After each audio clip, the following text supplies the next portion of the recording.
ఈరోజు దేవుని యొక్క వాక్యంలో నుంచి కొన్ని విషయాలను మనం నేర్చుకోవడానికి మనం సిద్ధం చేసుకుందాం. బైబిల్ ఎప్పుడు చెప్తుంది, వినుటకు చెవులు గలవాడు వినుగాక అని. యేసుక్రీస్తు వారు ఆ మాట ఎందుకు చెప్పారు? వినుటకు చెవులు గలవారు వినుగాక అని. అంటే ఒకవేళ వాళ్ళకి చెవులు లేవనుకుందాం, if they do not have ears, he would have healed them. ఆయన వారిని స్వస్థపరిచేవాడు. But nevertheless he said, those who have ears may hear. దాని అర్థం ఏంటి? వారికి చెవులు ఉన్నప్పటికీ కూడా వినడం అనేటువంటి మాటకి లోబడడం అని కూడా దాని అర్థం. Not only hearing with your ears, but being able to obey. లోబడడం. మనకి హీబ్రూ బైబిల్లో షమా అనే పదం ఉంటుంది. షమా మన ద్వితీయోపదేశకాండం 6వ అధ్యాయంలో మనం దీన్ని గురించి చదువుతాం. షమా అనేటువంటి పదం అంటే వినుము అని. ఏంటి దాని అర్థం? వినుము. ఓ ఇశ్రాయేలు వినుము. ఓ ఇజ్రాయెల్ హియర్. షమా, వినుము. అంటే ఒక నాణ్యానికి రెండు వైపులా మనకి ఉన్నట్టుగా బొమ్మ విను అనేటువంటి దానికి చెవులతో వినడం ఒకటైతే, హృదయంతో లోబడడానికి కూడా తోడు అవ్వాలి. రెండు కూడా అవసరం. ఈరోజు దేవుని యొక్క వాక్యాన్ని మనం నేర్చుకునేటప్పుడు మనం నిజంగా వినడానికి మనం జాగ్రత్త పరుచుకుందాం. Truly listen to the Lord and obey it. అప్పుడే దేవుని యొక్క వాక్యం మన జీవితాలను ప్రభావితం చేస్తుంది. ఆల్రైట్, ఈరోజు మనం రోమీయులకు రాసిన పత్రిక 12వ అధ్యాయంలో నుండి మొదటి 2 వచనాలను మనం చదువుకొని కొన్ని విషయాలను మనం నేర్చుకుందాం.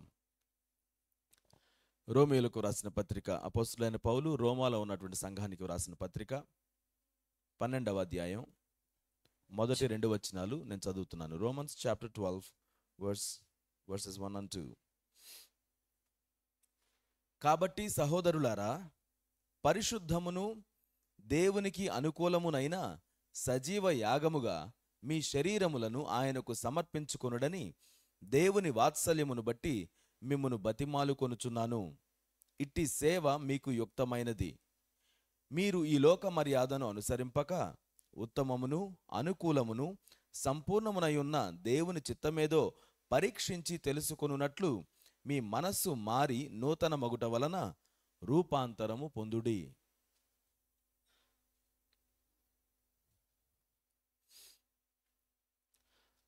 పౌలు గారు ఈ రోమీయులకు రాసిన పత్రిక చాలా స్పష్టంగా, థియోలాజికల్గా వాక్యం ఏం చెప్తుంది అనే దాని గురించి చాలా స్పష్టంగా మాట్లాడడం మనం చూస్తాం.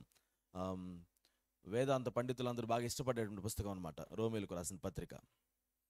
బట్ ఇప్పుడు మనం 12వ అధ్యాయాన్ని మనం చదివేటప్పుడు ఈ వచనాలను అర్థం చేసుకోవాలి అంటే ముందున్న 11 అధ్యాయాలు కూడా ఎంతకంత అర్థం చేసుకోవాలి. 12వ అధ్యాయంలోకి వచ్చి మొదటి వచనం తీసుకొని దాన్ని నేను అర్థం చేసుకోవడానికి ప్రయత్నించాలి, కానీ నాకు అర్థం కావడం లేదంటే ముందున్నటువంటి వాటిని కూడా మనం అర్థం చేసుకోవాలి. By the mercies of God అని ఓపెన్ అవుతుంది. By the mercies of God, దేవుని వాత్సల్యమును బట్టి. దేవుడు మనకి తన వాత్సల్యాన్ని అనుగ్రహించి ఉన్నాడు. వాత్సల్యం అనేటువంటి పదం మర్సీస్ అని ఇంగ్లీష్లో ట్రాన్స్లేట్ చేయబడింది. దేవుని యొక్క దయ, దేవుని యొక్క వాత్సల్యం. దేవుడు మనకు ఇచ్చినటువంటి విషయాలను మనం జ్ఞాపకం చేసుకోవాలి. వాటిని బేస్ చేసుకొని ఈ వచనాలను మనం అర్థం చేసుకోవాలి. దేవుడు మనకేం అనుగ్రహించాడు? దేవుడు మనకేమిచ్చాడండి? దేవుడు మనకు రక్షణనిచ్చాడు. దేవుడు మనల్ని నీతిమంతులుగా తయారు చేశాడు. దేవుడు తన కృపను మనకు అనుగ్రహించాడు. మనం అందరం కూడా నిత్య జీవాన్ని పొందుకునేటట్లుగా దేవుడు మనకు తాను అప్పగించుకున్నాడు. నిత్య జీవాన్ని మనకు ప్రసాదించాడు. మనల్ని దేవుడు తన కుమారులుగా యాక్సెప్ట్ చేస్తున్నాడు. తన తోడి వారసులుగా యాక్సెప్ట్ చేస్తున్నాడు.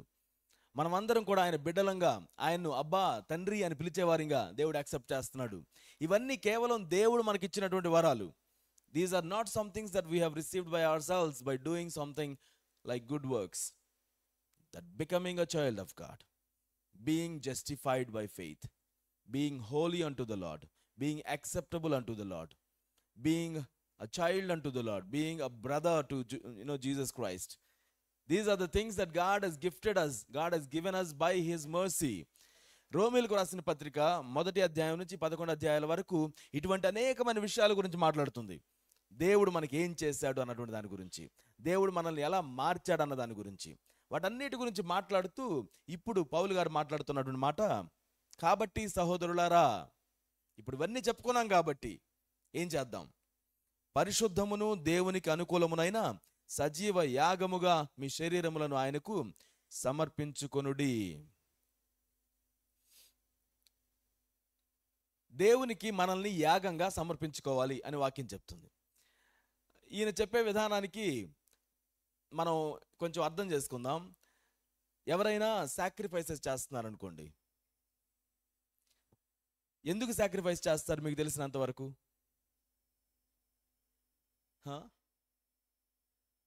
ఎవరైనా బలియాగం అర్పిస్తున్నారు, somebody is offering a sacrifice. Why do you suppose that they are offering a sacrifice? ఎందుకు సాక్రిఫైస్ చేస్తున్నారని మనం అనుకోవాలి?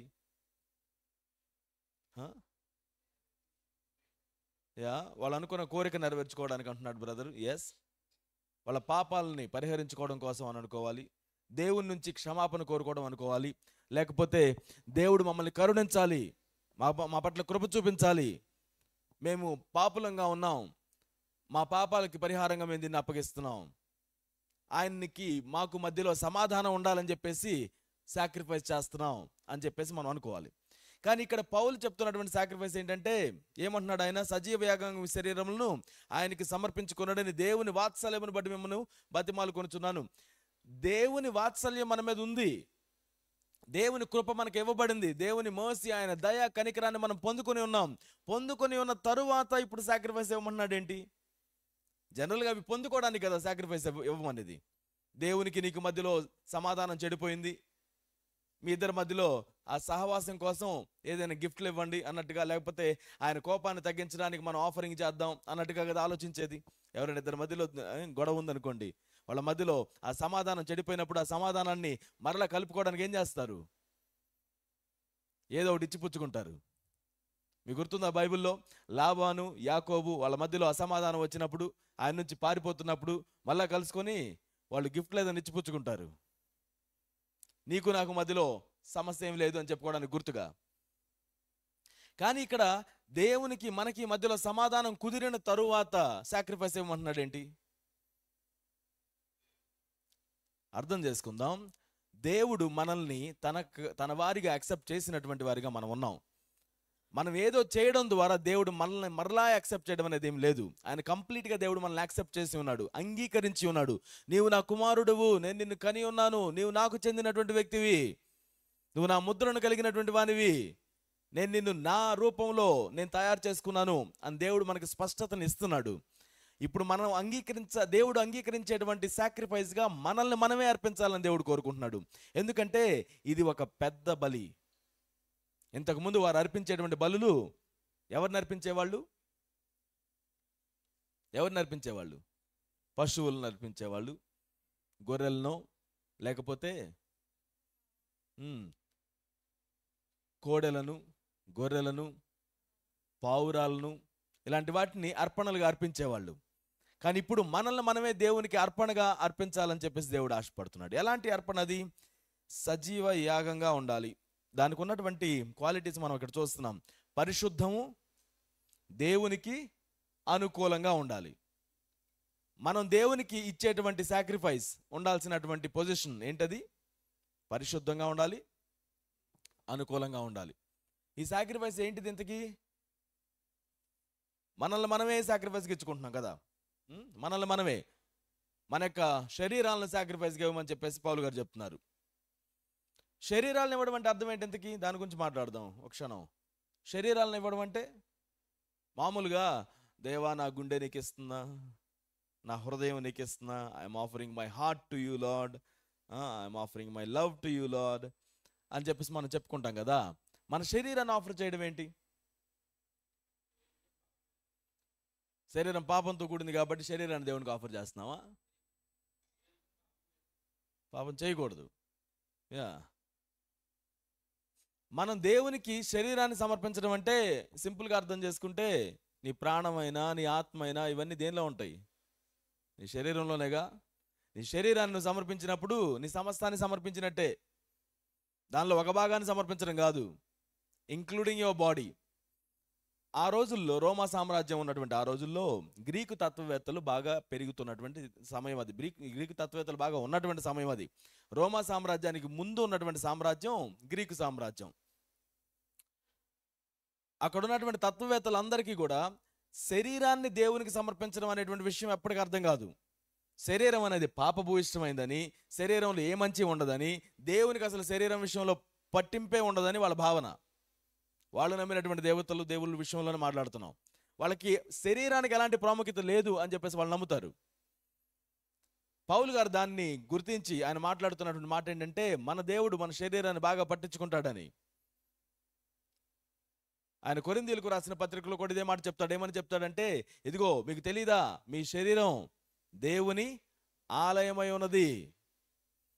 ఇక్కడ కూర్చున్నటువంటి వారిలో నీ శరీరం దేవుని ఆలయంగా ఉంది అని నువ్వు గుర్తించగలుగుతున్నావా? Look at your body, some part of your body, and do you realize this is the temple of God. You are the temple of God. దేవుని యొక్క ఆలయముగా నీవు నేను ఉన్నాం. ఆయన అంటున్నాడు, నీ శరీరం దేవునికి ఆలయమై ఉంది. నీ శరీరాన్ని ఎలా పడితే అలా వాడాలని చెప్పి దేవుడు ఆశపడడం లేదు. నీ శరీరం దేవుడు అనుకూలంగా ఆయనకి సమర్పించాలని దేవుడు కోరుకుంటున్నాడు. సో నీ శరీరాన్ని నువ్వు సమర్పించినప్పుడు నీ సమస్తాన్ని దేవునికి సమర్పిస్తున్నావు నాకు అర్థం. మనలో చాలా మందివి దేవునికి సమర్పించడం అంటే మన సమయాన్ని దేవునికి సమర్పిస్తాం, మన తలాంతును దేవునికి సమర్పిస్తాం, మనకున్నటువంటి సంపదను దేవునికి సమర్పిస్తాం.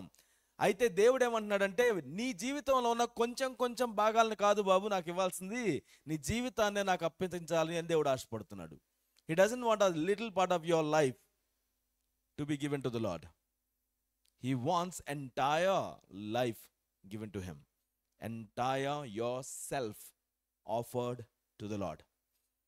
దేవునికి అప్పగించేటువంటి సాక్రిఫైస్. అప్పట్లో సాక్రిఫైసెస్ అని అందరికీ బాగా తెలుసు. ఈ రోజుల్లో మనకు తెలియదు. మీరు ఎవరైనా సాక్రిఫైస్ చూసారా? మహా అయితే చికెన్ షాప్కి వెళ్ళి అక్కడ చికెన్ కట్ చేస్తూ చూసుంటారేమో. అప్పట్లో ఒక సాక్రిఫైస్ చేసేటువంటి వారుగా అందరూ ఉండేవారు. అంటే అప్పుడు యూదులు సాక్రిఫైసెస్ చేసేవాళ్ళు, ఇశ్రాయేలీయులు, అన్యులు కూడా సాక్రిఫైసెస్ చేసేవాళ్ళు వాళ్ళ దేవునికి. ఇప్పుడు ఆ సాక్రిఫైసెస్ మనం చాలా తక్కువగా చూస్తాం. ఆ సాక్రిఫైసెస్ ఎలా ఉంటాయి? Living sacrifices. బైబిల్ క్లియర్గా చెప్తుంది నువ్వు తీసుకొచ్చేటువంటి సాక్రిఫైస్ ఎలా ఉండాలి. How should the sacrifice that you are bringing to God should be. Bible ఏం చెప్తుందంటే అది కుంటిదై ఉండకూడదు, గుడ్డిదై ఉండకూడదు, ఎలాంటి మచ్చలేనిదై ఉండాలి, నీట్గా ఉండాలి, బలంగా ఉండాలి, పుష్టిగా ఉండాలి. ఏదో పనికిరాంది తీసుకొచ్చి నేను దేవునికి ఆఫర్ చేస్తానంటే కుదరదు. అది నాట్ యాక్సెప్టబుల్. దేవుని దగ్గర తీసుకొచ్చేది చక్కగా ఉండాలి.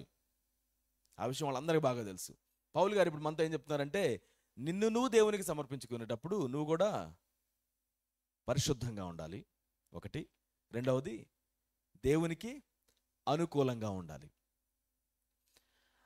నువ్వు నీ జీవితాన్ని, నీ శరీరాన్ని అపవిత్రంగా పరుచుకొని దేవునికి నా జీవితాన్ని ఇచ్చేస్తున్నాను అని నువ్వు పాటలు పాడితే సరిపోతుందా?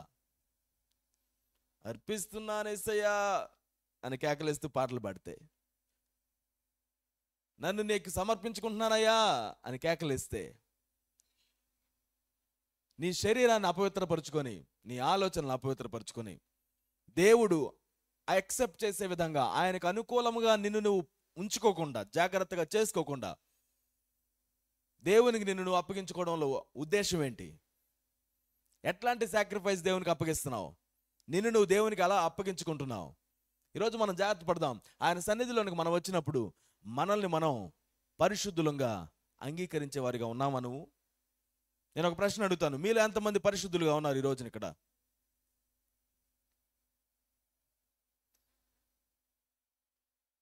నేను పరిశుద్ధుణ్ణి, పరిశుద్ధురాల్ని అని అనుకోవడం చాలా కష్టతరమైన విషయం. ఎందుకంటే మనం ఎందుకు పరిశుద్ధులంగా ఉండలేదో లేకపోతే లేమో అన్న విషయం మన యొక్క శరీరంలో మనకు తెలుస్తుంటుంది, మన మనసులో తెలుస్తుంటుంది, ఆలోచనలో తెలుస్తుంటుంది. నువ్వెలా పరిశుద్ధులు అవుతున్నావు? కానీ ఈరోజు అర్థం చేసుకుందాం, నీ పరిశుద్ధత నీ మీద ఆధారపడి లేదు. దేవుడు నీకు పరిశుద్ధతని ఇచ్చి ఉన్నాడు.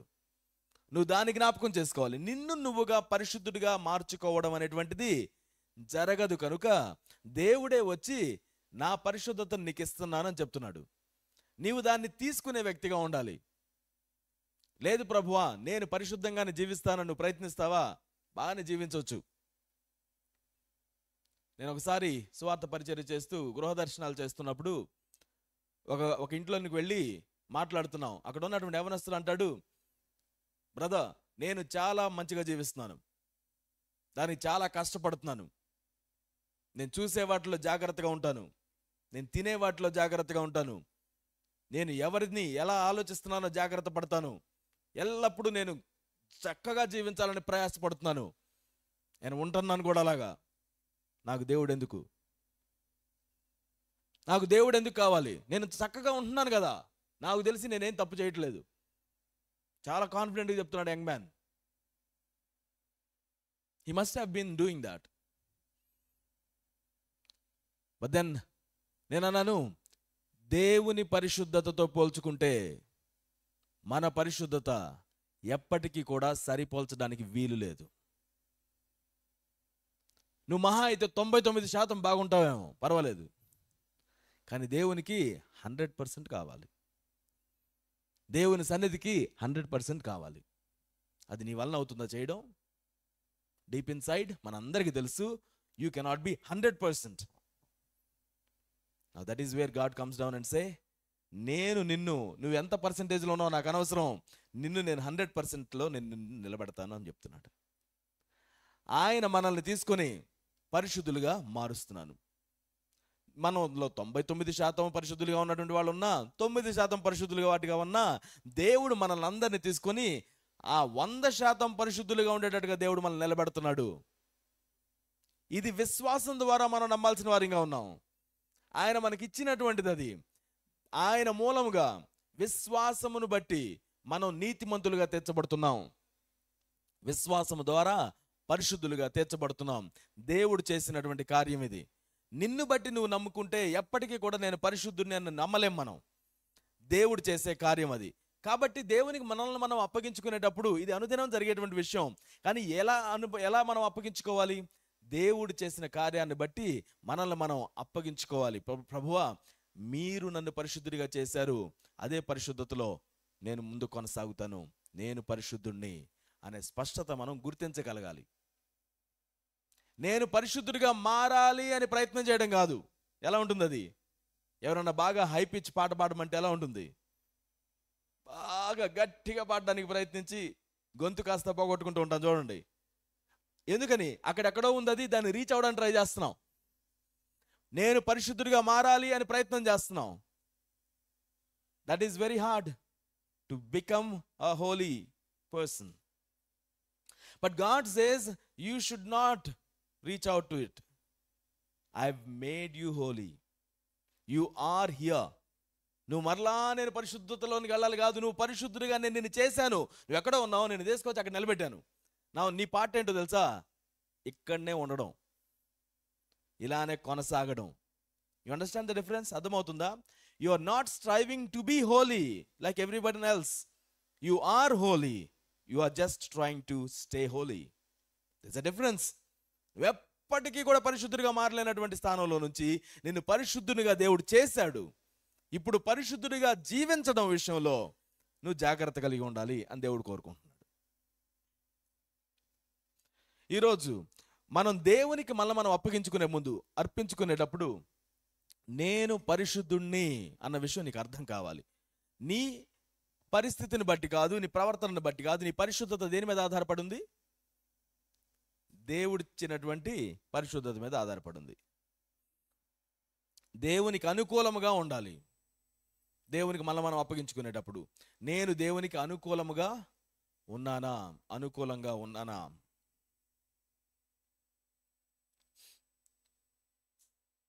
సో ఈ విధంగా మనల్ని మనం ఆయనకి సమర్పించుకోవాలి అని బతిమాలుకుంటున్నాడట పౌలు గారు. మీ శరీరాలను దేవునికి సమర్పించుకోండి, ఉన్నవారి ఉన్నట్టుగా దేవునికి సమర్పించుకోండి. ఈరోజు ఎంతమంది నేను దేవునికి పరిశుద్ధంగా, దేవునికి అనుకూలంగా, జాగ్రత్తగా నేను సిద్ధం చేసుకొని నన్ను నీకు అప్పగిస్తున్నాను ప్రభు అని చెప్పడానికి సిద్ధంగా ఉన్నారు? ఇది నువ్వే చేసేటువంటి కార్యం. మనం జస్ట్ వచ్చేసి దేవా నన్ను నీకు అప్పగిస్తున్నాను అనే దానికి ముందుగా నేను పరిశుద్ధంగా ఉన్నానా? అలా లేకపోతే వెంటనే దేవుని సన్నిధిలో సరి చేసుకొని క్షమాపణ కోరుకొని ఆయన పరిశుద్ధతను మనం తీసుకోగలగాలి. నేను దేవునికి అనుకూలంగా ఉన్నానా? దేవునికి అనుకూలంగా లేనటువంటి విషయాలు నా జీవితంలో ఉన్నాయా? వాటిని వెంటనే పక్కన పెట్టేసేసి make a decision to be aligned with God. ఆయనతో పాటుగా ఉండడం, ఆయన యొక్క లక్షణాలు తీసుకునే వారిగా ఉండడానికి మనం ప్రయత్నించాలి. ఇట్టి సేవ మీకు యుక్తమైనది అని చదువుతాం. ఇంగ్లీష్లో ఉంటుంది దిస్ ఈజ్ ట్రూ వర్షిప్ అని. ఇంకో ట్రాన్స్లేషన్ చెప్తుంది దిస్ ఈజ్ ఇంటెలిజెంట్ వర్షిప్ అని.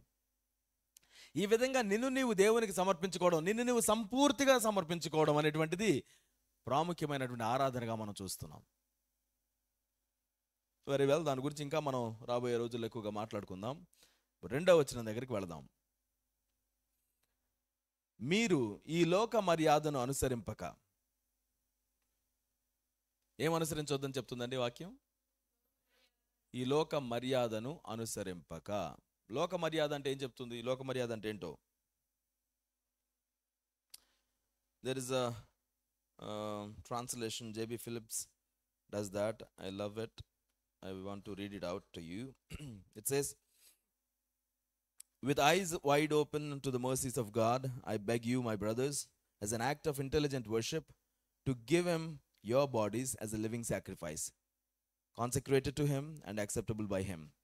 Don't let the world around you squeeze you into its own mold, but let God remold your minds from within, so that you may prove in practice that the plan of God for you is good, meets all his demands, and moves towards the goal of true maturity. ఈ sentence చూడండి. Don't let the world around you squeeze you into its own mold. ఈ లోకం నిన్ను వారి యొక్క మోల్డ్లోనికి పట్టించకుండా జాగ్రత్త పడండి. ఈ లోక మర్యాదను అనుసరింపక అనేటువంటి పదానికి ట్రాన్స్లేషన్ మనం చూస్తున్నాం. Don't let the world around you squeeze you into its own mould. Moulds అంటే తెలుసా మీకు? Yes, you know moulds. What is a mould? ఏమంటారు? ఆకారం. ఎస్, ఆకారం చేసే ఒక వస్తువు మోల్డ్స్. దేనికి వాడతారు? దేనికైనా మీరు మోల్డ్స్ వాడారా ఇంతకుముందు? బ్రిక్స్ చేయడానికి మోల్డ్స్ వాడతారు. ఏ షేప్లో ఉండాలి బ్రిక్స్ అనే దానికి మోల్డ్స్ వాడతారు. ఇంకా కేక్స్ చేయడానికి మోల్డ్స్ వాడతారు. ఇంకా వాట్ ఎల్స్? క్లే. యా, ఒక ఆకారాన్ని ముందుగా చూసుకొని ice cream moulds. Yeah, very nice. I tell you a story of moulds. Recently I read article. దానిలో ఏముంటుందంటే చైనీస్లో ఒక సాంప్రదాయం ఉందంట. వాళ్ళకి చిన్న కాళ్ళు అంటే ఇష్టం అంట. చిన్న కాళ్ళు. వాళ్ళ ఐడియా ఏంటంటే చిన్న కాళ్ళు ఉంటే వాళ్ళు అందంగా ఉన్నారని అభిప్రాయపడతారట. Especially ladies. చిన్న కాళ్ళు, పెద్దగా ఉండకూడదు, చిన్న కాళ్ళుగా ఉండాలి. దానికోసం ఇది ఓల్డ్ సాంప్రదాయం, ఇప్పటిది కాదు, ఓల్డ్ సాంప్రదాయం. చిన్న కాళ్ళు వాళ్ళు అందరికీ కలిగి ఉండడం కోసం వాళ్ళు స్త్రీలకి ఇనుముతో చేసినటువంటివో లేకపోతే గట్టిగా ఉండేటువంటి ఒక మోల్డ్స్ లాంటి చెప్పులు తొడిగించేవారట. వాళ్ళు అవే వేసుకునేవాళ్ళంట. అవి వేసుకోవడం ద్వారా వాళ్ళ వయసు ఎంత పెరిగినా కాళ్ళు మాత్రం అదే మోల్డ్లో అక్కడే ఆగిపోయాయంట. If you are interested you can find it out later. You will see all kind of different feet. చిన్న చిన్న ఫీట్గా వాళ్ళు రోజు దాన్ని ధరించుకోవడం వలన వాళ్ళ శరీరం ఎంత పెరిగినా కాళ్ళు మాత్రం అలానే ఉండేవి. ఆ పాదాల షేప్ మాత్రం అలానే ఉండేది. ఆ మోల్డ్లోకే అలానే ఉండేది. ఇప్పటికి కూడా మన వాళ్ళు ఎవరైనా చిన్నప్పటి నుంచి షూస్ వాడుతున్నారు అనుకోండి, వాళ్ళ కాళ్ళు ఒక షేప్లో కనపడుతుంటాయి అట్లీస్ట్. అసలు అవేమీ పట్టించుకోకుండా ఏది పడితే అది వాడే వాళ్ళ యొక్క కాళ్ళు కూడా కనపడుతూనే ఉంటాయి. అటు ఒక వేలు ఇటు ఒక వేలు వెళ్ళిపోతూ ఉంటుంది. ఒక మోల్డ్లో పెరగడం. క్రమశిక్షణ విషయంలో కూడా, డిసిప్లిన్ విషయంలో ఎవరు పెంచారు నిన్ను అంటారు. నీకు ఒక పట్టింపు లేకుండా పెరుగుతున్నావు, నీకు ఏం లేదు, నీకు ఒక మోల్డ్లో. ఈ ప్రపంచం అంతా, లోకం అంతా ఒక మోల్డ్లో నీకు మనల్ని మలచడానికి ప్రయత్నిస్తున్నారు. నా యంగ్ పీపుల్ తోటి ఈరోజు మనం మాట్లాడదాం. మీరు ఎప్పుడైనా మీకు ఇష్టం లేనటువంటి పని చేయాల్సి వచ్చిందా? చేశారా? ఎస్. ఎంతమంది హ్యావ్ డన్ ఇట్ అని చెప్తారు? మీకు ఇష్టం లేదు, but you have to do it, you had to do it. నా దీని అర్థం ఏంటి? నేను చదువుకోవడం నాకు ఇష్టం లేదు, అయినా నేను చదువుకోవాల్సి వచ్చింది, అలాంటివి చెప్తున్నారా ఏంటి? యా, యు ఆర్ అండర్స్టాండింగ్ కదా. You don't like something but then you had to do it. Why? Why is it very hard to say no? Why is it very hard to say no? మీలో ఎంతమందికి no చెప్పడం చాలా కష్టంగా అనిపిస్తుంది? To your friends, to the community or whatever. Yeah, you have so much of expectations this day and generation. Lot of expectations. You have to be like this, you have to be like that. నీ dresses ఎలా ఉండాలి, నువ్వు ఇలా కనపడాలి, నీ మాటలు ఎలా ఉండాలి అని ఒకవైపు నుంచి ఉంటే, వాటన్నిటి నుంచి పట్టించుకోకూడదు. నువ్వు నీకు ఇష్టం వచ్చినట్టు నువ్వు జీవించాలి, నీకు నచ్చింది నువ్వు తినాలి, నీకు నచ్చినట్టుగా నువ్వు వేషాలు వేసుకోవాలి, ఇలానే ఉండొచ్చు, this is what is your freedom అని చెప్పేటువంటిది ఇంకో వాయిసెస్ పక్క నుంచి వస్తాయి. వేటిని వినాలి? నువ్వు ఇలానే ఉండాలి, ఇలానే చేయాలి అని చెప్పేటువంటి వాయిసెస్ వింటేనేమో యువతల వాళ్ళు వచ్చి నిన్ను మోక్ చేస్తుంటారు. నువ్వు ఇంతే ఉంటావు, ఎప్పుడు ట్రెడిషనల్గా ఉన్నావు, నువ్వు నీకేమీ తెలియదు, నీకు టెక్నాలజీ తెలియదు, నీకు ఏమీ తెలియదు, అసలు ఇప్పుడు పుట్టాల్సిన వ్యక్తివి కాదు, ఈ జనరేషన్కి చెందిన వ్యక్తివి కాదు, ఓల్డ్ ఫ్యాషన్డ్ అని చెప్పేసి నిన్ను తిరస్కరిస్తూ ఉంటారు. అలా అని చెప్పేసి ఇటువైపు వెళితేనేమో ఎప్పుడు జులాయిగా తిరుగుతుంటారు, అది చేస్తుంటారు, ఇది చేస్తుంటారు అని చెప్పేసి యువతల వాళ్ళు నీ మీద చూసేటువంటి చూపులు అలానే ఉంటాయి. How do you deal with it? How do you deal with it? నా బైబిల్ ఏం చెప్తుంది? ఈ లోక మర్యాదను అనుసరించొద్దు అని చెప్తుంది. ఇప్పుడు మనం చేసే ప్రతి పనికి కూడా ఎలా ఉంటుందంటే, మామూలుగా ఇప్పుడు వాక్యం వింటున్నప్పుడు కూడా how do I feel about it అనే దాని గురించి ఎక్కువగా మనం ఆలోచిస్తూ ఉంటాం. Do I feel to read the God's word? How do I feel about worship today? How do I feel about worship leader today? How do I feel about the preacher today? What is the sermon today? How do I feel about it? నాకు ఎలా అనిపించింది, నీకు ఎలా అనిపించింది, నాకు ఎలా నచ్చింది, ఇది నచ్చిందా నచ్చలేదా, ఈరోజు మనం పాటలు పాడుతుంటే నచ్చలేదా, ఈరోజు ఉన్నటువంటి పరిస్థితి నచ్చిందా నచ్చలేదా, how do you feel about it అనేటువంటి మాటలు మనం ఎక్కువగా ఆలోచిస్తూ ఉంటాం. ఇంకొంతమందివి what do I do about it? ఏం చేయమంటారు చెప్పండి, నేను చేసేస్తాను, చెప్పండి 4 పాయింట్లు చెప్పండి, ఆ 4 పాయింట్లు చెప్తే 4 పాయింట్లు రాసుకుంటా, ఆ 4 పాయింట్లు బట్టి జీవిస్తా, ఆ 7 స్టెప్స్ చెప్పండి, నేను ఎక్కుతా, నేర్చుకుంటా, నాకేం చేయాలో చెప్పండి, నేను చేస్తా. బట్ బైబిల్ ఏం చెప్తుందంటే, నీ ఫీలింగ్ని బట్టో నువ్వేం చేస్తావు అన్న దాన్ని బట్టి అది రెండింటికి చాలా ట్రెమెండస్ వాల్యూ ఉంది. నువ్వేం ఫీల్ అవుతున్నావు అనే దాని గురించి బైబిల్ చాలా ఎమోషన్స్ ప్రజెంట్ చేస్తుంది, నీ ఎమోషన్స్కి చాలా వాల్యూ ఇస్తుంది. అట్ ద సేమ్ టైం నువ్వు చేయమని కూడా చెప్తుంది. You have to be the doer of the word అని కూడా చెప్తుంది. బట్ ఆ రెండింటికంటే ప్రాముఖ్యంగా నువ్వు చేయాల్సింది ఒకటి ఉంది. దీనిలో మనం చూస్తాం, అది మీ మనస్సు మారి నూతన మగుట వలన రూపాంతరము పొందుడి. మనలో మార్పు అవసరం అని వాక్యం చెప్తుంది. How do I feel about it అని నువ్వు తిరుగుతుంటే నీలో మార్పు ఎక్కడి నుంచి వస్తుంది? నీ ఫీలింగ్ని బట్టి నువ్వు జీవించాలని ట్రై చేస్తున్నావు. ఓకే సరే, నేను చేయాలనుకున్నాను కదన్నా, చెప్పండి నేను చేసేస్తాను అని అంటే చేస్తావు నువ్వు పనులు కరెక్టే, నీ మనస్సు మారడం ఎలా జరుగుతుంది? ఉదయం లేచి బైబిల్ చదవమంటారా, చదివేస్తాను. ఉదయం లేచి ప్రార్థన చేయమంటారా, చేసేస్తాను. ఉపవాసం ఉండమంటారా, ఉపవాసం ఉంటాను. పాటలు పాడమంటారా, పాటలు పాడతాను. బయటికి వెళ్ళొద్దంటారా, వెళ్ళకుండా ఉంటాను. అన్నీ ఓకే. మనసు మారిందా? మనసు మారిందా? సాధు సుందర్ సింగ్ గారు అంట ఒకసారి హిమాలయ ప్రాంతాల్లోనికి వెళ్ళినప్పుడు అక్కడ ఋషులు ఉన్నారట. సాధు సుందర్ సింగ్ గారు తెలుసా, పరిచయం ఉన్నారా? ఆయన ప్రభువుని నమ్ముకున్నటువంటి ఒక సిక్ మతం నుంచి వచ్చి ప్రభువుని నమ్ముకొని ఆయన కోసం తన జీవితాన్ని అప్పగించుకొని హిమాలయ ప్రాంతాల్లో నుంచి టిబెట్ ప్రాంతం వరకు ఆయన ఎలాంటి చెప్పులు వేసుకోకుండా నడవడానికి ఆయన తను తాను డెడికేట్ చేసుకొని ఆ మంచు కొండల్లో తిరిగి పరిచర్య చేశారు. ఆయన ప్రభు ఆయనకి స్వప్నంలో కనపడి, దర్శనంలో కనపడి ఆయన యొక్క జీవితాన్ని మార్చాడు. ఈరోజు నేను చచ్చిపోతాను అని డిసైడ్ అయినటువంటి ఒక వ్యక్తి, యంగ్ మ్యాన్, బైబిల్ని కాల్ చేశాడు. తన జీవితంలో ఎలాంటి సంతోషం లేకపోతే నేను ఈరోజు చచ్చిపోదామని చెప్పేసి డిసైడ్ అయ్యాడు. ఉదయాన్నే 3కో 4కో ట్రైన్ వస్తుంది, ఆ ట్రైన్ కింద నేను పడిపోయి చచ్చిపోవాలి అని చెప్పేసి డిసైడ్ అయ్యాడు. He wanted to kill himself under the train. And before he does that, ఆయన అనుకున్నాడట ఉదయాన్నే నిద్రలేచి చల్లనీళ్ళతో స్నానం చేసి, ఒకవేళ నిజంగా దేవుడు ఉంటే నాకు ప్రత్యక్షం అవ్వాలి, లేకపోతే నేను చచ్చిపోబోతున్నాను. అలా ఆయన చేసినప్పుడు ప్రభు తన కృపను బట్టి కనికరించి ఆ వ్యక్తిని దర్శించాడు. ఆ దర్శనంతో తన జీవితం మొత్తం మారిపోయింది కంప్లీట్గా. ఆ రోజు తను చచ్చిపోవాలి అని డిసైడ్ అయినటువంటి ఆ వ్యక్తి జీవితం మారిపోయింది. తర్వాత ఎవరు అన్నారంట, నీకేదో కళ వచ్చినట్టుందిలే అని. ఆయన అన్నాడంట, ఒక కళ నా జీవితాన్ని ఎంతగా మార్చేయగలిగితే ఆ కళ ఎంత గొప్పదో. ఆ రోజు నుంచి నా జీవితం మొత్తం మారిపోయింది కదా, అది ఎంత గొప్ప కళో అని అన్నాడట. ఎనీవేస్, దాట్ సాధు సుందర్ సింగ్. సో ఈ వెంట్ టు హిమాలయన్ ప్లేసెస్. అక్కడ చాలామంది ఋషులు ఉంటారు జపం చేసుకుంటూ. వాళ్ళల్లో ఒక ఆయన తన చెయ్యిని ఇలా పెట్టుకొని అలానే ఉండిపోయాడంట. ఇలా పట్టుకొని ఇలానే పట్టుకొని ఉండడం వల్ల అదంతా ఎండిపోయిందంట. మీరు ఎప్పుడన్నా అలానే కూర్చుంటే మొత్తం పట్టేసినట్టుగా, రక్తం ఏమి వెళ్లకుండా మొద్దుబారిపోయినట్టుగా ఉంటుంది కదా, తిమ్మిర్లు పడుతుంటాయి చూడండి. ఇలానే పట్టుకొని సంవత్సరాలుగా ఉన్నాడంట. I think if I remember it correctly దాదాపుగా 15 సంవత్సరాలు అలానే ఉన్నాడంట. 15 సంవత్సరాల నుంచి ఇలానే పెట్టుకుంటే ఆ చెయ్యి ఎండిపోయింది.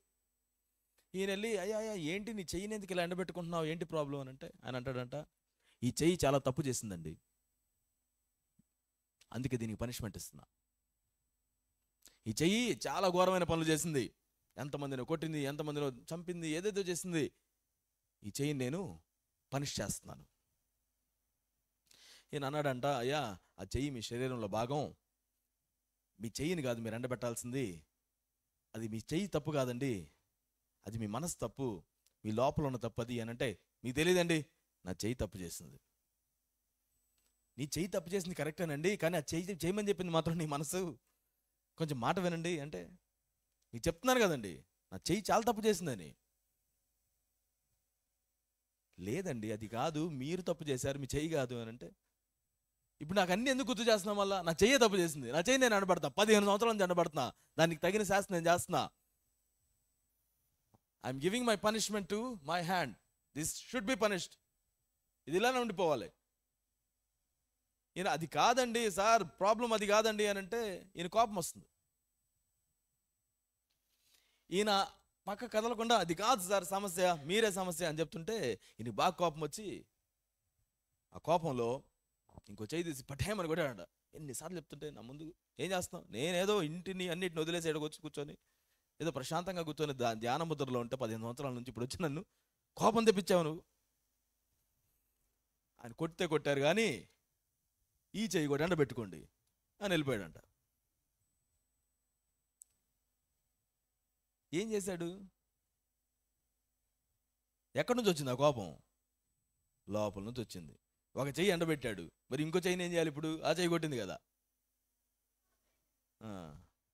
సమస్య ఎక్కడా? లోపలుంది. మారాల్సింది ఎక్కడా? లోపలుంది. నేను ఉదయాన్నే లేస్తున్నానన్నా, బైబిల్ చదువుతున్నానన్నా, ప్రార్థన చేస్తున్నానన్నా, గంట సేపు వర్షిప్లో ఉంటున్నానన్నా, అయినా కానీ ఏంటో అన్నా లోపల నుంచి ఆలోచనలు తన్నుకు వస్తున్నాయి అన్న.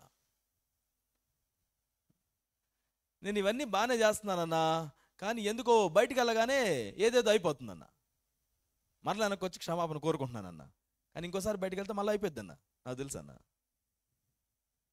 నా స్నేహితుల దగ్గరికి వెళ్తున్నానన్న, అక్కడికి వెళ్ళినప్పుడు మాత్రం ఏదో అయిపోతుందన్న. వాళ్ళు చెప్పినట్టుగా నేను వినాల్సి వస్తుంది. లోపలంతా బాగానే ఉన్నాను, ఎవరికి తెలియదు. మళ్ళా మారాల్సింది నీ ఫీలింగో నువ్వేం చేస్తున్నావో కాదు, మనస్సు మారాలి, లోపలిది మారాలి. It must be changed what is inside. ఈ రోజులో మనకు ఆ ప్రెషర్స్ చాలా ఉన్నాయి. వాటన్నిటిలో నిన్ను నువ్వు చాలా జాగ్రత్తగా చూసుకోవాలి, అవసరం ఉంది. మనం మాట్లాడుకున్నాం, మళ్ళీ గుర్తు చేస్తాను. దానియేలు విషయంలో ప్రార్థన చేయొద్దు అని ప్రెషర్ ఉంది. మామూలు ప్రెషర్ కాదు అది, ప్రార్థన చేయొద్దు అని ప్రెషరు. ఏంటి ఆ ప్రెషరు? నువ్వు ప్రార్థన చేస్తే నేను చంపేస్తామని ప్రెషర్. పర్ఫెక్ట్ ఎక్స్క్యూజ్ ప్రార్థన చేయకుండా ఉండడానికి. ప్రభువా నీకు తెలుసు కదా ప్రభువా, నేను ప్రార్థన చేస్తే నన్ను చంపేస్తారట, నేను కొంచెం జాగ్రత్తగా ఉండి ప్రార్థన చేస్తాను, మౌనంగా ఉండి ప్రార్థన చేస్తాను అని అనుకోవచ్చు కదా. దానియేలు దానికి ఒప్పుకోలా. నేను ప్రార్థన చేయడం అనేటువంటిది దేవునికి నాకు మధ్య జరిగేటువంటి విషయం. ఆ విషయంలో నేను సిగ్గుపడను. I won't be ashamed, I won't be fearful, I won't be scared to talk to my God just as I do every day. I don't want to hide it. నేను దాన్ని ఏమాత్రం కూడా హైడ్ చేయాలని ఇష్టపడడం లేదు. దానియేలు ఎప్పటిలాగానే తన విండోస్ ఇలా ఓపెన్ చేసి యెరూషలేము వైపుకి తన చేతులు ఎత్తి ప్రార్థన చేయడం మనం చూస్తున్నాం. He did not confirm to the world. ఈ లోక మర్యాదను అనుసరించి నడవడానికి ఇష్టపడలేదు. Because of that he was put in to the lion's den కదా. శ్రమలు, అవమానాలు వచ్చేసాయి. దానియేలు అనగానే ఎంతో గొప్ప పేరున్నటువంటి ఒక వ్యక్తి. అటువంటి వ్యక్తిని తీసుకొచ్చి ఏదో తప్పు చేసిన వాళ్ళలాగా సింహాల గో దగ్గరికి డ్రాగ్ చేసుకుంటూ తీసుకెళ్తుంటే ఎంత అవమానం. అయినా ఆయన ఏమీ అనలేదు. సింహపు గోలో పడేస్తున్నారు, అయినా కానీ ఆయన ఏమీ అనలేదు. సింహపు గోలో వెళ్ళి పడుకొని నిద్రపోతున్నాడు. How does that happen? ఎలా జరుగుతుంది అది అసలు? తన తెలివితో ఏదైనా చేయొచ్చు. రాజుకి దానియేలు అంటే చాలా ఇష్టం. ఆ రాత్రి దానియేలుకు అక్కడ ఉంటే రాజు నిద్రపోలేదని బైబిల్ చెప్తుంది. దానియేలు కావాలనుకుంటే దాన్ని ఏదో ఒక విధంగా మార్చుకోవడానికి ప్రయత్నించవచ్చు, ప్లీడ్ చేయొచ్చు. కానీ దానియేలు దేవునికి అప్పగించుకున్నాడు అంతే. బట్ దేవుడు వదిలిపెట్టాడా? లేదు కదా. దానియేలు దేవుని వైపు ఉండడానికి కోరుకున్నప్పుడు లోకం ఎంతగా తన మీదకి తిరుగుబడినా దేవుడు మాత్రం తనని రక్షించాడు. తన స్నేహితులు షడ్రక్, మెషక్, అబేద్నెగో గురించి కూడా మాట్లాడుకున్నాం. వారిని ఏం చేశారు? విగ్రహానికి నమస్కారం చేయమన్నారు. మేము విగ్రహ పూజ చేయము అని వారు నిర్ణయించుకున్నారు. మా దేవుడు చెప్పినట్టుగా మేము ఉంటామండి అని నిర్ణయించుకున్నారు. అలా నిర్ణయించుకున్నందుకు వారిని తీసుకువెళ్ళి అగ్నిలో పడవేయాల్సి వచ్చింది. పనిష్మెంట్గా, రాజాజ్ఞలాగా అగ్నిలో పడవేస్తే ఏమైంది అక్కడ? దేవుడు వదిలిపెట్టాడా? లేదు. దేవుడే దిగి వచ్చాడు వారి దగ్గరికి. దేవుడే వారిని రక్షించాడు. ఈ విషయాలు మనం క్లియర్గా చూస్తున్నాం. ఆ లోక మర్యాదను అనుసరించి వాళ్ళు నడవడానికి ఇష్టపడలా. అవి ప్రాణాలు తీసేటువంటివి అయినప్పటికీ కూడా వాటికి నో చెప్పడానికి వాళ్ళు వెనక్కి తిరగలేదు. వాళ్ళు అన్నారు కదా, రాజా మా దేవుడు రక్షించడానికి సమర్థుడు, ఒకవేళ ఆయన మమ్మల్ని రక్షించకపోయినప్పటికీ కూడా నీ మాటను బట్టి అయితే మేము చేయము, మేము దేవునికి లోబడతాం అని వారు చూపించగలిగారు. ఈ రోజుల్లో యంగ్ మెన్ అండ్ విమెన్ మనం దేవుని నామంలో నో చెప్పడం నేర్చుకోవాలి. దేన్ని బట్టి నో చెప్పాలి? దేన్ని బేస్ చేసుకొని నో చెప్పాలి? దేవుని వాక్యాన్ని బట్టి. ది రియల్ క్వశ్చన్ ఏంటి ఇక్కడ? నాకేమనిపిస్తుంది అనేది కాదు, నేనేం చెయ్యాలి అనేది కాదు, వాక్యం ఏం చెప్తుంది అనేది. ఈ పరిస్థితిని బట్టి, ఈ సిచ్యువేషన్ బట్టి వాక్యం ఏం చేయమని చెప్తుంది, కోరుతుంది అనే విషయం మనం గుర్తించాలి. వాక్యాన్ని మనం ఎందుకు చదువుతున్నాం తెలుసా? Because we want to understand what it says. We want to know what Bible talks about so that we can obey. ఆయనకు లోబడే వారిగా మనల్ని మనం కట్టుకోవడానికి అది సహాయం చేయాలి. సో ప్రతి పరిస్థితుల్లో ఇదిగో ఒక స్నేహితుని విషయంలో నేనేం చేయాలి, ఇటువంటి విషయాలు మనం గుర్తించగలగాలి, నేర్చుకోగలగాలి.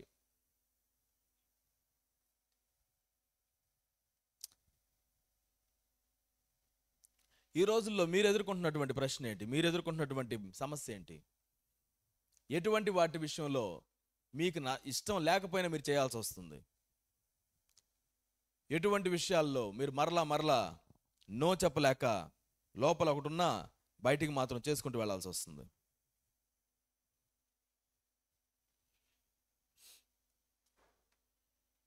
కొన్ని ప్రాక్టికల్ థింగ్స్ మాట్లాడదాం.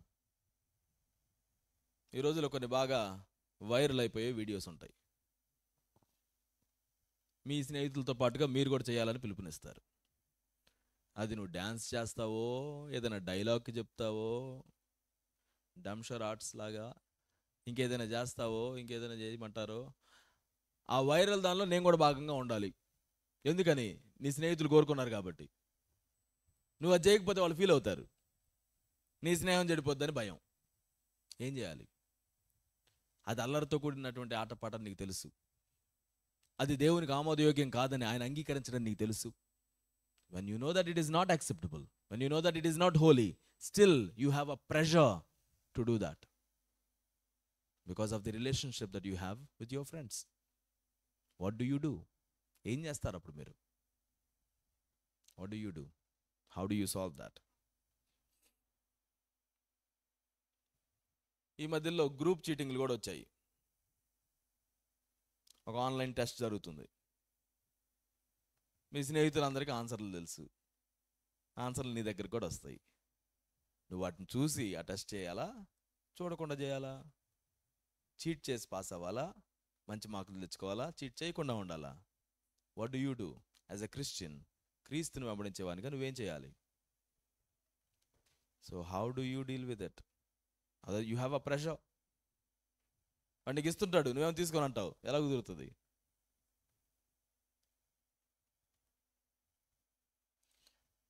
And now there is a party culture is popping up.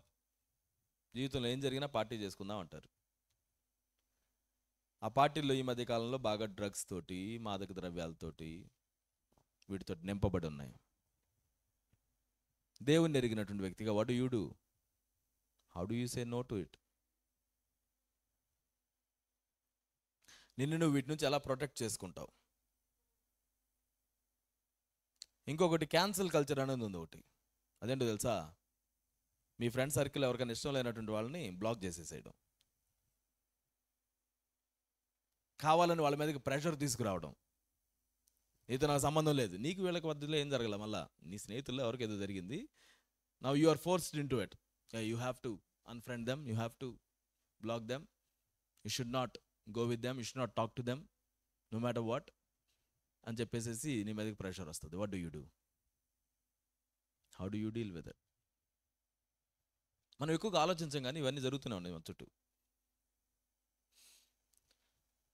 And you have a inappropriate content spread అవుతూ ఉంటుంది మీ గ్రూపుల్లో. ఫర్ ఎగ్జాంపుల్, నువ్వు ఉన్నటువంటి గ్రూప్స్లో దేర్ ఇస్ ఇన్అప్రోప్రియేట్ కంటెంట్, అశ్లీలమైనటువంటి జోక్స్, సెక్షువల్ కంటెంట్, చూడకూడనటువంటి వీడియోస్, చూడకూడనటువంటి ఫొటోస్, అసభ్యకరమైనటువంటి మాటలు, ద్వంద్వార్థాలతో కూడుకున్నటువంటివి, డబుల్ మీనింగ్స్తో కూడినటువంటి డైలాగ్స్, వీటితోటి అందరూ ఆనందంగా అక్కడ ఉన్నటువంటి ఇమోజీస్ని వాడుకుంటూ వాళ్ళ యొక్క మనసుని స్ప్రెడ్ చేస్తుంటే, కలుషితమైనటువంటి మనసుని, నువ్వు దాన్ని లైక్ చేయాలి, నువ్వు దానికి 100% అని కొట్టాలి, నువ్వు దానికి ఫైర్ బాంబు విసిరేయాలి. నువ్వేదో రియాక్ట్ కాకపోతే, నేను పంపిస్తే నువ్వు రియాక్ట్ అవ్వడం లేదు, నేను పంపించిన దానికి నువ్వేం చెప్పట్లేదు, నువ్వు అసలు పార్టిసిపేట్ చేయట్లేదు మా గ్రూప్లో, ఏమైపోయావు, ఉన్నావా లేవా? How do you go with it? అది ఎవరు చూడరు, మీ వరకే ఉన్నారు, మీ గ్రూప్ వరకే, వాళ్ళందరికీ యాక్సెప్టబులే, నీకు మాత్రమే యాక్సెప్టబుల్ కాదు అది. But how do you go about it? నీ డెసిషన్ ఏంటి అటువంటి సమయాల్లో? సేమ్ థింగ్ అబౌట్ ఫ్యాషన్, అపీరెన్స్లో నువ్వు ఇలానే ఉండాలి, అలానే ఉండాలి అని మీ ఫ్రెండ్స్ డిసైడ్ అవుతారు. You should try that, you should try this అని నీకు చెప్తారు. What do you do about it? Will you be fit in? మాతో పాటుగా నువ్వు కలుస్తావా? ఇలా ఉంటేనే ఇష్టపడతారు, ఇది ఇప్పుడు ట్రెండ్, నువ్వు ఫాలో అవ్వాల్సిందే అని ఫోర్స్ చేస్తుంటారు. How do you do about it? How do you go about it? ఇంకొంతమంది ఈ మధ్య కాలంలో వేపింగ్, సబ్స్టెన్స్ యూజెస్, డ్రగ్స్ కావచ్చు, పొగ త్రాగడం కావచ్చు, ఫ్యాషన్గా పొగ త్రాగడం. ఈ బీడీలు చుట్టలు ఇవి కాదు మనం మాట్లాడేది, ఫ్యాషన్గా పైపులు పెట్టుకొని గుప్పు గుప్పుమంటూ. వాళ్ళు ఏమంటారంటే, అందరు ట్రై చేశారు, ఎవరికన్నా ఏమైనా అయిందా? నిక్షేపంగా ఉన్నాను నేను, నీకేమైంది? ఆరోగ్యం పాడవుతుందంట, ఆరోగ్యం. యూ షుడ్ ట్రై ఇట్ అని చెప్తారు. What do you do about it? అలా నువ్వు వద్దు అని అంటేనేమో నిన్ను పిలవడం ఆపేస్తారు, వాళ్ళందరూ కలిసి వెళ్తుంటారు, నిన్ను మాత్రం పక్కన పెడుతుంటారు. ఆ rejection how do you handle? ఏమైతే ఇది అయిందిలే, ఎవరికి తెలీదు, అంతా సేఫ్గానే ఉంది, అంతా బాగానే ఉన్నారు కదా, నిక్షేపం లాగా, నాకేమైంది?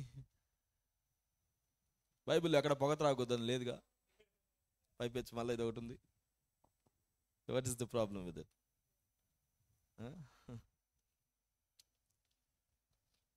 ఇంకా కొంతమందికి సింపుల్గా స్కిప్పింగ్ చర్చ్ వెళ్ళాలి, లేకపోతే ఏదైనా ఆత్మీయమైనటువంటి ఒక దానికి పార్టిసిపేట్ చేయాలి అన్నట్టు అదే టైంలో మన ఫ్రెండ్స్ ఇంకోటి తీసుకొస్తారు, ఒక టూర్ ప్లాన్ చేస్తారు, ఒక గేమ్ ప్లాన్ చేస్తారు, ఒక మూవీ నైట్ ప్లాన్ చేస్తారు, ఇంకేదో చేస్తారు. Will you skip the church to do that? No. How are you going to deal with that?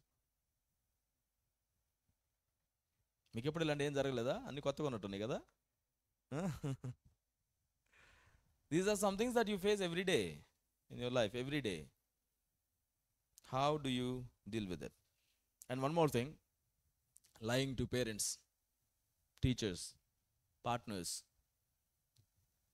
Force చేస్తుంటారు. ఏదో ఒకటి చెప్పేసి వచ్చాయి,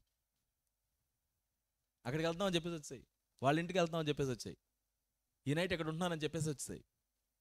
వాళ్ళకి తెలుస్తుందా? We will all cover it up. మహా అయితే ఇదిగో నాకు కాల్ చేస్తారు, నాకు కాదు ఇదిగో వాడికి కాల్ చేస్తారు, అంతే కదా. మేము అదే చెప్తాం. ఏం ప్రాబ్లం వచ్చింది? ఇదివరకు అనుకునేవాళ్ళు కదా. ఓ టీచర్ అడిగారంట, ఎందుకురా లేట్ అయింది అని. నలుగురు వచ్చారు లోపలికి. ఎందుకురా లేట్ అయింది అని అంటే టైర్ పంచర్ అన్నారంట. అది మాత్రం మాట్లాడుకున్నారు.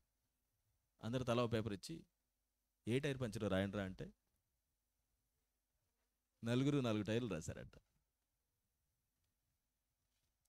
ఇప్పుడు అది ఓల్డ్ జోక్. అది మనం టూ స్మార్ట్. 10 ముందే ఆలోచిస్తాం. నెక్స్ట్ 10 అబద్ధాలు ఏంటో కూడా ముందే ఆలోచిస్తాం. నెక్స్ట్ చెప్పాల్సిన 10 అబద్ధాలు ముందే ఆలోచించి వాటికి కూడా ఆన్సర్లు సిద్ధం చేసుకొని అడగండి. ఏం అడుగుతావు అడగండి. టైర్కి ఏ కలర్ ఉంది, ఆ రిమ్ములు ఎలాంటివి, ఏ దారిలో వచ్చాం, ఏదైనా అడగండి, మేము సిద్ధంగా ఉన్నాం. చాలా తెలివి ఎక్కువైపోయింది కదా మనకి. ఇట్స్ ఓకే టు లై అనే కల్చర్ పెరిగిపోతుంది. పర్లేదు చెప్పాలి, వచ్చేసేయండి, లేకపోతే వాళ్ళు పంపించరు. తప్పు ఎవరిదంటే వాళ్ళది తప్పు. వాళ్ళు నేను కఠినంగా చూస్తున్నారు, వాళ్ళకి అలానే జరగాలి, వాళ్ళకి అమ్మాట చెప్పేసి వచ్చేసాలి. మనం ఎప్పుడు లేకపోతే మనం ఎలా దిగుతాం, లేకపోతే మనం ఎలాగ ఎక్స్ప్లోర్ చేస్తాం, లేకపోతే అడ్వెంచర్ ఎక్కడి నుంచి మనం చేస్తాం. ఇట్స్ ఓకే, వాళ్ళకి అబద్ధం చెప్పేసి వచ్చేసి. మీరు ఎవరు అబద్ధం చెప్పలేదు ఈరోజు వరకు కదా ఇలాంటివి. అసలు మీకు తెలియదు. Now understand, this is a culture growing up. ఈ లోక మర్యాదగా అది మారుతుంది. ఇది ఒక మర్యాద అయిపోతుంది. బట్ వాక్యాన్ని ఎరిగినటువంటి మనం ఆ మర్యాదను అనుసరించడానికి వీలు లేదు. వాక్యం ఏం చెప్తుందో దానికి మనల్ని మనం చూసుకొని దానితో పాటుగా జీవించడానికి మనం ప్రయత్నించాలి. కానీ వాళ్ళు పెట్టుతున్నటువంటి ఆ మౌల్డ్స్లోకి మనం వెళ్ళి కూర్చోకూడదు. వాళ్ళలాగా ఫిట్ ఇన్ అవ్వడానికి ప్రయత్నించకూడదు. ఇంట్లో నుంచి వచ్చేటప్పుడు ఒక డ్రెస్సు, బయటకు వచ్చిన తర్వాత ఇంకో డ్రెస్సు. అవసరం లేదు. నీకు నచ్చినట్టుగానే ఉండు. ఎవరిని సంతోషపెట్టడానికి, ఎవరికో చూపించడానికి ప్రయత్నించద్దు. ద్వంద్వ జీవితాలు, 2 lives, 2-minded అవసరం లేదు. నువ్వుగా ఉండు. నువ్వు నమ్మినటువంటి దాన్ని బట్టి జీవించు. నువ్వు నమ్మినటువంటి దానికోసం నిలబడు. దాన్ని నమ్మినటువంటి వారు నీకు స్నేహితులుగా వస్తారు. Don't worry. అనవసరమైన విషయాల్లో కాలు పెట్టి ఎవరి చేతనో మెప్పు పొందాలని, వారి చేత అంగీకరించబడాలి, వీరి చేత అంగీకరించబడాలని మనుషుల మెప్పు కోరి తిరగడం ఆపేసేయండి. That will not lead you anyway. వాళ్ళ అప్రూవల్ కోసం, వీళ్ళ అప్రూవల్ కోసం don't try to get people's approval, get God's approval. దేవుని అప్రూవల్ తోటి మనం ముందుకెళ్ళడానికి మనం ప్రయత్నించాలి. You stay humble, you stay pure, you stay holy. దేవుడు నిన్ను ఆనర్ చేస్తున్నారు, దేవుడు నిన్ను కనపరుస్తున్నారు. Now you need to understand Bible ఇక్కడ ఏం చెప్తుందో. With all of that what do you do? ఏం చేయాలి? దేవునికి లోబడాలి. మరలా let's go back and read that verse 2. రోమీయులకు రాసిన పత్రిక 12వ అధ్యాయము 2వ వచనం. ఈ లోక మర్యాదను అనుసరింపక ఉత్తమము, అనుకూలము, సంపూర్ణమై ఉన్న దేవుని చిత్తమేదో పరీక్షించి తెలుసుకొనున్నట్లు మీ మనస్సు మారి నూతన మగుట వలన రూపాంతరము పొందుడి. Be transformed. ట్రాన్స్ఫార్మ్డ్ అనేటువంటి మాట గ్రీక్లో మెటాఫోర్సెస్ అని వాడడం జరిగింది. మెటాఫోర్సెస్ మామూలుగా మన సీతాకోక చిలుకలు కానివ్వండి, ఇటువంటి జీవులు ప్రారంభంలో ఎలా ఉంటాయి? ఒక గొంగళ పురుగులాగా ఉండి అనేక దశలు దాటుకొని సీతాకోక చిలుకలాగా వచ్చినట్లుగా మనం అందరం కూడా మార్పు నొందుతూ ఉండాలని దేవుడు కోరుకుంటున్నాడు.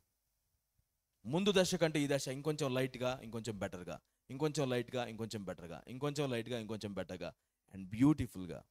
God wants you to be transformed. అనుదినము నువ్వు దానిలోనికి మార్చబడాలని దేవుడు కోరుకుంటున్నాడు. అనుదినము దానిలోనికి నువ్వు పరిపక్వత చెందాలని దేవుడు ఆశపడుతున్నాడు. Be transformed in to that image of Jesus Christ. ఆయన యొక్క రూపంలోనికి మనం మార్పు నొందాలని దేవుడు ఆశపడుతున్నాడు. ఇదంతా ఎలా జరుగుతుంది? దేవుని యొక్క వాక్యాన్ని బట్టి, దేవుని మాటను బట్టి. ఇక్కడ మనం చూస్తున్నాం, దేవుని చిత్తం ఏదో మీరు తెలుసుకోవాలి అని అంటే this is what you are suppose to do. దేవుని చిత్తం, what is God's will for me అని మీరు తెలుసుకోవాలి అంటే this is what you should be doing అని మనం చూస్తున్నాం. మళ్ళీ చాలామందికి దేవుని చిత్తం ఎలా ఉంటుందో తెలుసుకోవాలని ఆశ ఉంటుంది, కానీ వాక్యం దగ్గరికి వెళ్ళరు. ఎవరన్నా నాకు దేవుని చిత్తం తెలిస్తే చెప్తే బాగుంటుంది అని ఆశపడుతుంటారు. అన్నిటికీ షార్ట్ కట్స్కి అలవాటు పడిపోయాం మనం. ఎవరన్నా నా కోసం ప్రార్థన చేసి నీ జీవితం పట్ల ఇది దేవుని చిత్తం అని చెప్తే రెక్కలు వచ్చేస్తాయి వెంటనే. దేవుడు చెప్పాడండి అని. ఎలా చెప్పాడండి? ఫలాని పాస్టర్ గారి ద్వారా చెప్పాడండి, ఫలాని ప్రవక్త ద్వారా చెప్పాడండి. డోంట్ గెట్ మీ రాంగ్, దేవుడు వీరందరి ద్వారా మాట్లాడతాడు. వారి ద్వారా నేను పిలవచ్చు, వారి ద్వారా నీ యొక్క పిలుపుని కన్ఫర్మ్ చేయొచ్చు. కానీ ఆ పిలుపు నీతో దేవుడు మాట్లాడాలనుకుంటున్నాడు. ఇంట్లో నీతో మాట్లాడకుండా పక్కన వాళ్ళతో నీతో మాట్లాడిస్తే దాని అర్థం ఏంటి? తల్లిదండ్రుల మధ్యలో ఉంటుంది చూడండి, వాళ్ళిద్దరు కోపాలు వచ్చినాయి అనుకోండి, ఆ తండ్రి తల్లితో మాట్లాడకుండా కొడుకు ద్వారా మాట్లాడిస్తాడు. రే వెళ్ళి మీ అమ్మతో ఇది చెప్పురా. ఆ తల్లి కూడా భర్తతో మాట్లాడకుండా ఆ కొడుకుతో చెప్తుంది, వెళ్ళి మీ నాన్నకి ఇది చెప్పని. దాని అర్థం ఏంటి? వీళ్ళిద్దరి మధ్యలో సరిగా ఉందనా? ఉందనా? లేదనా? లేదు. లేకపోతే వీళ్ళిద్దరే మాట్లాడుకుంటారు కదా. నా దేవుడు నీకు మధ్యలో ఇంకొకళ్ళు వచ్చి చెప్పాల్సిన అవసరం ఏర్పడుతుందంటే ప్రతిసారి దాని అర్థం ఏంటి? దేవుడికి నీకు సరిగా లేదని. Are you getting it? While it is wonderful thing to get confirmed by someone else regarding your calling, regarding your life decisions, but God wants to talk to you directly. He wants to have fellowship with you directly. నీతోటి దేవుడు డైరెక్ట్గా మాట్లాడాలని, డైరెక్ట్గా నీకు తన ఆలోచనలు తెలియజేయాలని, తన చిత్తాన్ని తెలియజేయాలని దేవుడు కోరుకుంటున్నాడు. ఆయన చిత్తం ఎలాంటిదట? It is pleasing. ఎలా ఉంటుంది అది? 3 విషయాలు మనం చూస్తాం. దేవుని చిత్తం ఎలా ఉందో ఇక్కడ. ఎలాంటిది అది? 12వ అధ్యాయం 2వ వచనం. దేవుని చిత్తానికి ఉన్నటువంటి 3 లక్షణాలు ఏంటి?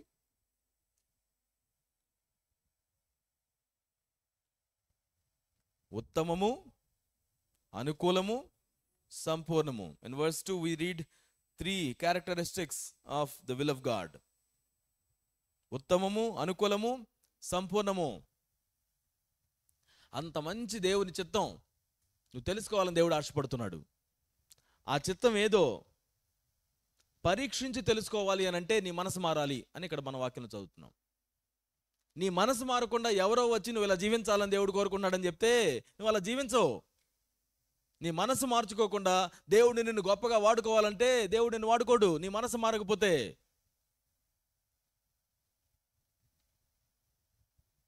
నువ్వు ఒక మంచి పైలట్గా ఉండాలనుకుంటున్నావు, ఓకే, గాల్లో ఎగరాలనుకుంటున్నావు, కానీ ట్రైనింగ్లో మాత్రం నాకు ఇష్టం లేదంటావు, ట్రైనింగ్ నాకు వద్దంటావు.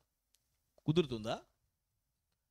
ఎవరన్నా నీ దగ్గరకు వచ్చి నువ్వు గొప్ప పైలట్గా ఉండబోతున్నావు అని దేవుడు చెప్తున్నాడు అని నీ మీద ప్రవచనం చెప్పారు, అది నెరవేరాలి అని నువ్వు ఆశపడుతున్నావు, కరెక్టే. కానీ ట్రైనింగ్ మాత్రం నీకు వద్దంటావు. నెరవేరుతుందా అది? నువ్వు దాన్ని తృణీకరిస్తున్నావు కదా. నీకు 100 మంది వచ్చి చెప్పినా నువ్వు అప్పటికి పైలట్ కాలేవు, ఎందుకంటే ట్రైనింగ్లోకి నువ్వు వెళ్ళట్లేదు కాబట్టి. నీ జీవితంలో దేవుడు నిన్ను నడిపించాలని నువ్వు ఆశపడాలి, నీ మనసును నువ్వు మార్చుకోవాలి, ఆ శిక్షణలోనికి నిన్ను నువ్వు తీసుకొని రావాలి. దేవుడు తన యొక్క మహిమ కోసం నిన్ను వాడుకుంటాడు. ఇంకొకరి ద్వారా దేవుడు నీతో ప్రతిసారి చెప్పాల్సిన అవసరం లేదు. నీ జీవితాన్ని గురించి నీతోనే దేవుడు చెప్తాడు. God will directly speak to you about your life, not every time through someone else. వారి ద్వారా కన్ఫర్మేషన్ ఇవ్వడానికి దేవుడు వాడుకోవచ్చేమో, కానీ ఆయన నీతోనే మాట్లాడడానికి పరలోకాన్ని వదిలిపెట్టి వచ్చాడు ఆయన. He does not have any other messengers, mediators in between unless it is very much required. నీకు ఇంకెలాంటి మాటలు వినకపోతే ఇక్కడ నుంచి కొన్నిసార్లు కేకలేస్తున్నావు, ఇలా రా అని, వినట్లేదు, దగ్గర డెలివాడికి చెప్తాం, అడిగి వెళ్ళి బిల్లు, వినట్లేదు, దాని నుంచి అరుస్తున్నాను కానీ అన్నట్టుగా దేవుడు మాలాంటి వాళ్ళు ఎవరైనా పంపిస్తాడేమో, కానీ నీ జీవితంలోకి he wants to directly have fellowship with you. ఆయన చిత్తాన్ని నువ్వు గుర్తించాలి ఆయన ద్వారా అని దేవుడు ఆశపడుతున్నాడు. సో ఈరోజు వాట్ డూ యూ డూ? నీ యొక్క జీవితంలో ఏం చేయాలని చెప్పేసి నువ్వు ఆశపడుతున్నావు. మనం ఈ వచనాలు ఏం చూసాము? ఒకటి, దేవుని యొక్క మర్సీ, ఆయన వాత్సల్యం మనకు దేవుడు ముందుగానే ఇచ్చాడు, ముందు నుంచి ఇచ్చాడు, ఎప్పటికీ దేవుడు ఇస్తున్నాడు. దేవుడు నిన్ను అంగీకరించి ఉన్నాడు, దేవుడు తనలాగా నిన్ను మార్చుకోవాలని దేవుడు ఆశపడుతున్నాడు. నిన్ను దేవుడు అంగీకరించాడు. నువ్వు ఎలా ఉన్నప్పటికీ దేవుడు నిన్ను అంగీకరించాడు అన్న విషయాన్ని మనం గుర్తుపెట్టుకోవాలి. రెండో విషయం, దేవుణ్ణి మనం ఆరాధించాలి అనేటువంటి విషయంలో మనల్ని మనం ఆయనకు అప్పగించుకోవాలి. సజీవ యాగంగా, living sacrifice, holy and acceptable unto the Lord. దేవునికి అనుకూలమైనటువంటి యాగం, పరిశుద్ధమైనటువంటి యాగాన్ని దేవునికి సమర్పించుకోవడానికి మనల్ని మనం పూర్తిగా అప్పగించుకోవాలి. మనలో కొంచెం భాగాలు కాదు, ప్రతిదీ మనం చేసే పని, మనం మాట్లాడే మాటలు, మన జీవితం సమస్తాన్ని దేవునికి అర్పించుకున్నటువంటి వారిగా మనం ఉండాలి. తర్వాత ఈ యుగ మర్యాదను బట్టి, ఈ లోక మర్యాదను బట్టి నడవడానికి ఇష్టపడకూడదు. ఆ మౌల్స్లోకి మనం వెళ్ళకూడదు. దేవుని మాటలు ఏం చెప్తున్నాయో అనే దాన్ని బట్టి మనం జీవించాలి. చివరిగా మనం రూపాంతరపరచబడాలి. ఈ రూపాంతరపరచబడడం అనేది మాత్రం దేవుని యొక్క మాటను బట్టి, ఆయనతో నువ్వు కలిగి ఉండేటువంటి సహవాసాన్ని బట్టి మాత్రమే జరుగుతుంది. ఇందాక నేను చెప్తున్నట్టుగా నాకేమనిపిస్తుంది అని కాదు నువ్వు అడగాల్సింది, నేనేం చెయ్యాలి అని కాదు నేను అడగాల్సింది, దేవుని వాక్యం ఏం చెప్తుంది అనేది తెలుసుకోవడానికి ప్రయత్నించాలి.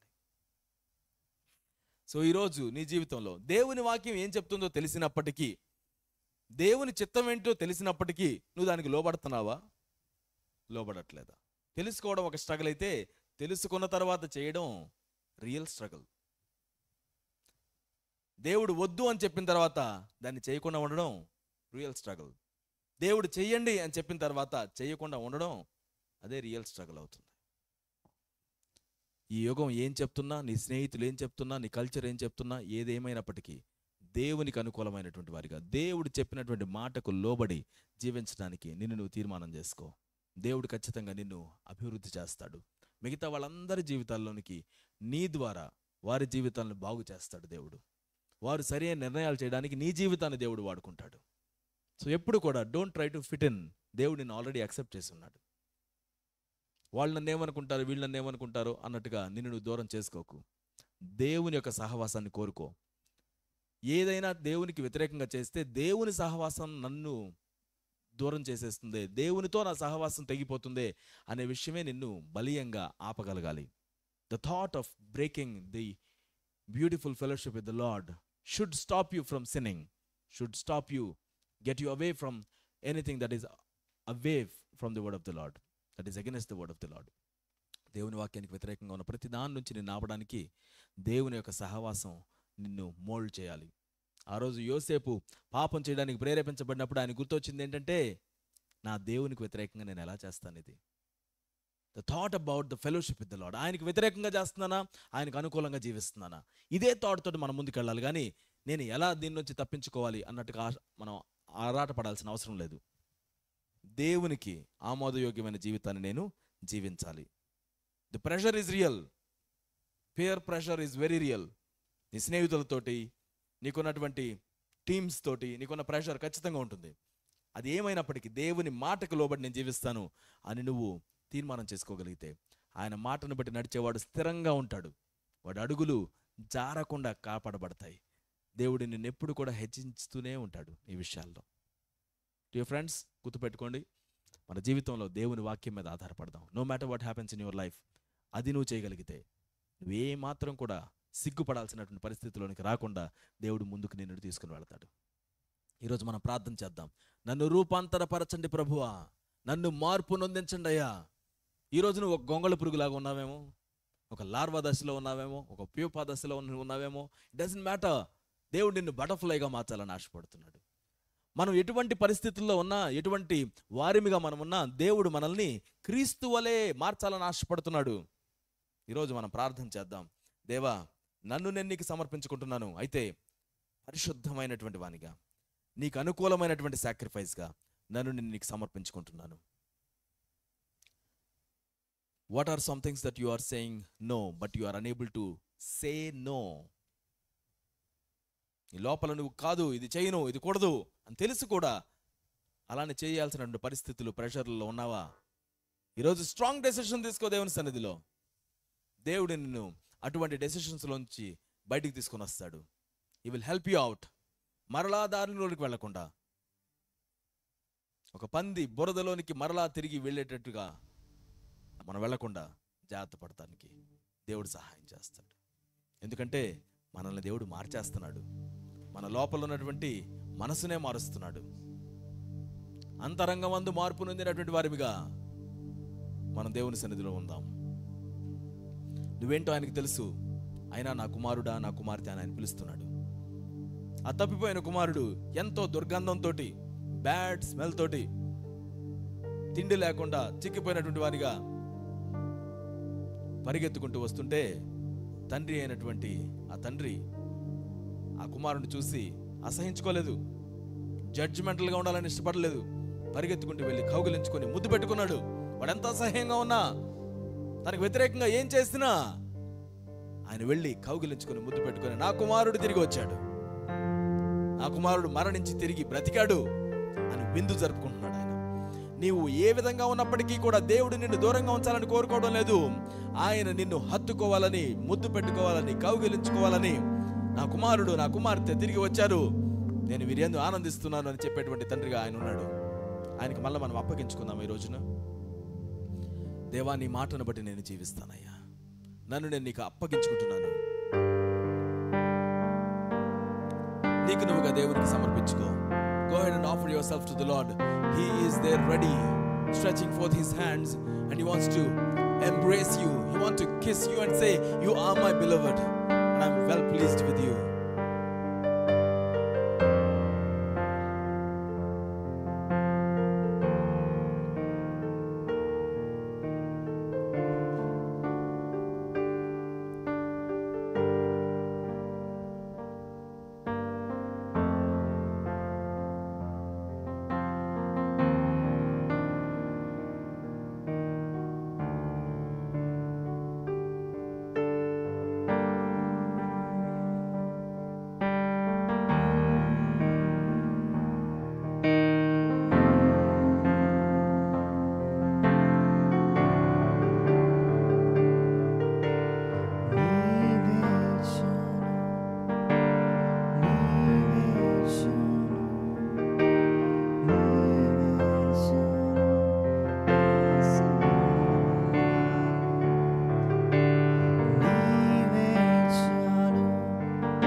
జీవితం అంతా చిత్తాన్ని చేస్తాను. చెప్తామందరం కూడా దేవా నీ చిత్తమునే చేసేదా నీ వాక్యములోనే.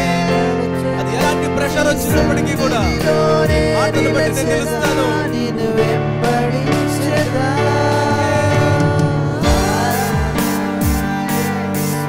నీకే ఆరాధన యేసు, నీకే ఆరాధన యేసు, నీకే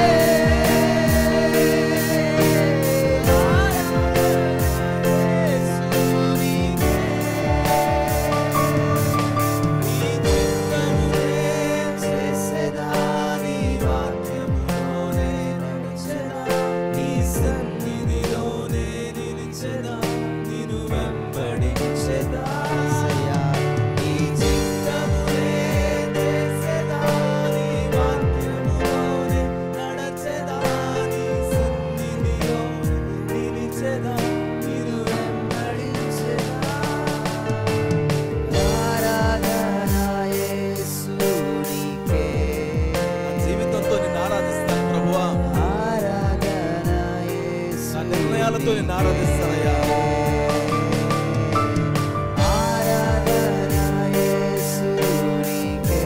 ఎవరి చేత తిరస్కారం దినా దేవా నీకు అనుకూలంగా ఉండడానికి నేను తీర్మానం చేసుకుంటున్నాను ప్రభువా.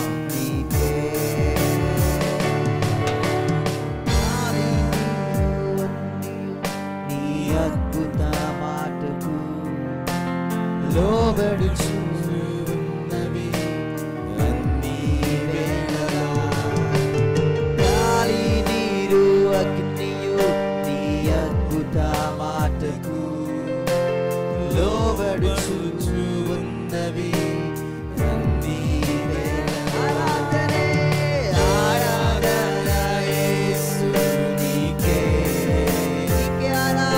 అప్పగించుకుందాం. ఇదిగో మన చేతులు ఎత్తి ప్రభువా నా జీవితాన్ని ముందు చూస్తున్నాను ప్రభువా. సృష్టి అంతా నీ మాట వింటున్నట్టుగా నీ మాటకు నేను లోబడతాను.